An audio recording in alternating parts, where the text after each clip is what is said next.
What we've seen just in the last 10 days or so is an acceleration of that buildup and the movement of Russian forces of all varieties closer to the border with Ukraine in a position where they could launch a military action very, very rapidly. Do you believe that Putin is poised to invade?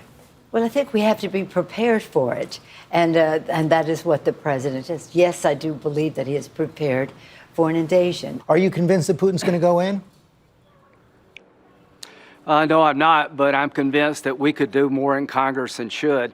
We've been working in a bipartisan fashion for about 3 weeks now to come up with pre-invasion, post-invasion sanctions. There's 70 votes in the body for invasion sanctions, pre-invasion sanctions with a waiver, post-invasion sanctions. The problem has been secondary sanctions. What can we be doing to prepare for what will likely be an energy crisis in Europe if Russia does invade?